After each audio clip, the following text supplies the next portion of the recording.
जय माता दी दोस्तों। आज की कहानी एक बहरी चुड़ैल की है। बहुत समय पहले की बात है कि एक गांव के बाहर घना जंगल था। गांव के लोग मानते थे कि उस जंगल में एक बहरी चुड़ैल रहती है जो सुन नहीं सकती, लेकिन इशारों और संकेतों को बहुत अच्छे से समझती थी।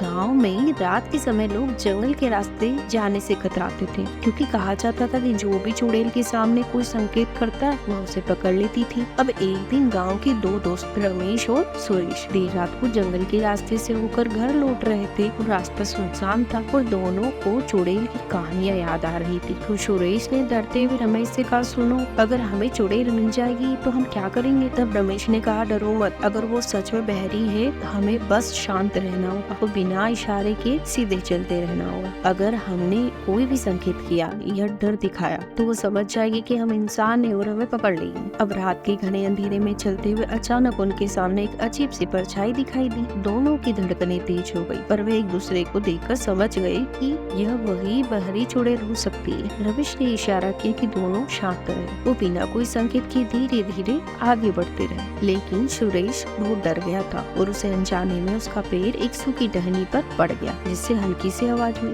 चुड़ैल ने वह आवाज सुनी और उसकी तरफ देखने लगी। तब रमेश ने सुरेश को इशारा किया कि वो तुरंत वहाँ से भाग जाए, लेकिन चुड़ैल ने उसकी तरफ बढ़ना शुरू कर दिया। अब दोनों दोस्तों ने अपनी पूरी ताकत से दौड़ लगाई। वो किसी तरह गांव के किनारे भी पहुंच गए। वहां पहुंचते ही उन्होंने चैन की सांस ली और एक दूसरे से वादा किया कि अब वे कभी भी रात में जंगल के रास्ते में नहीं जाएंगे। तो दोस्तों, इस कहानी से यह तो समझ में आता है कि डर में समझदारी बनाए रखना बहुत जरूरी है। साथ ही कुछ डर केवल मन का भी वहम हो सकते हैं। अगर हम धैर्य और साहस से सामना करेंगे तो हम उस डर को भी हरा सकते हैं। धन्यवाद दोस्तों।